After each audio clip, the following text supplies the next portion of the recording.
Hi అండి, good morning. Welcome back to our channel. అందరూ ఎలా ఉన్నారండి? అందరూ బాగుండాలని ఎప్పుడు దేవుని కోరుకుంటాను.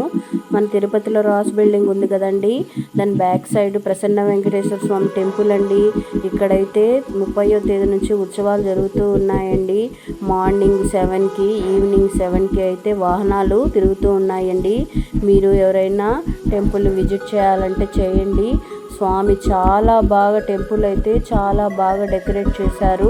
ఇక్కడంతా చాలా పెద్ద టెంపులే అండి.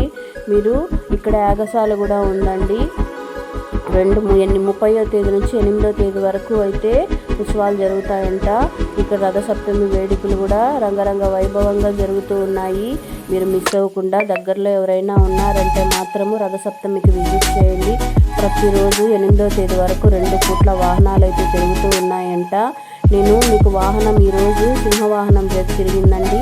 నేను ఆ వాహనాన్ని కూడా మీకు నేను చూపిస్తాను. వాళ్ళు లోపల పెట్టలేదు, ఈవినింగ్ వరకు అలా స్వామి బయట ఉంటాడంట. మీకు ఇదంతా నేను చూపిస్తూ ఉన్నాను. నేను ఎప్పుడైనా ఇక్కడ ఫ్రూట్ మార్కెట్కి వచ్చానంటే స్వామి టెంపుల్కి వెళ్ళండి, నేను ఇంటికి వెళ్ళను. ఖచ్చితంగా స్వామి టెంపుల్కి వెళ్ళి నేను ఇంటికి వెళ్తాను. ఇదంతా నేను మీకు చూపిస్తే మీరు కూడా స్వామిని అయితే దర్శనం చేసుకుంటారు కదా. టెంపుల్కి వచ్చాను తిరుపతిలో వాళ్ళకైతే నేను ఇది చూపిస్తున్నాను. మిస్ అవ్వకుండా చూడండి, చాలా బాగుంటుందండి. టెంపుల్ కూడా లోపలైతే స్వామి అమ్మవారు ఇద్దరు ఉంటారు. ఇద్దరిని కూడా దర్శనం చేసుకోవచ్చు. చూడండి స్వామి అవతారాలు ఇక్కడ ఎంత బాగా డిస్ప్లేలో పెట్టారు. స్వామి 10 అవతారాలు ఇక్కడ జూమ్ చేసి చూపిస్తున్నాను. చూడండి ఇక్కడ అవతారాలు ఎంత బాగా డిస్ప్లేలో పెట్టారు.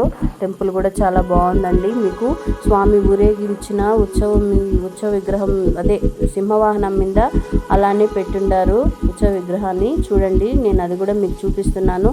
ప్రతి ఒక్కటి వాహనాలన్నీ బయటే పెట్టున్నారండి. ఇంక రోజుకి 2 సార్లు వాహనం అయితే తిరుగుతుంది కదా, అందుకే ఏమో అన్నీ బయటే పెట్టిండారు వాహనాలన్నీ కూడా. ఇది ఈరోజు తిరిగిన వాహనం అండి. 2 కళ్ళు చాలడం లేదండి స్వామిని చూస్తూ ఉంటే. నేను స్వామిని కూడా జూమ్ చేసి అయితే చూపించాను. ఇక్కడైతే ఇవన్నీ కూడా లోపలైతే పెట్టేస్తారండి. ఈ ఉత్సవ వాహనాలన్నీ ఆ లోపలైతే పెడతారు. ఇంకా వాహనాలు ఈ 8 రోజులు తిరగాలని ఇక్కడైతే పెట్టేశారు. 9 రోజులు. మీరు మిస్ అవ్వకుండా రథసప్తమికి అయితే ఇక్కడ తిరుపతిలో ఉన్న వాళ్ళు విజిట్ చేయండి, ఓకేనా? మీ సపోర్ట్ నాకు కావాలి. మీరందరూ చూసిన వాళ్ళు లైక్ చేసి నన్ను సపోర్ట్ చేశారంటే మీకు మరిన్ని వీడియోలు నేను ఇలా టెంపుల్స్ కానీ అన్నీ నేను పెడతానండి.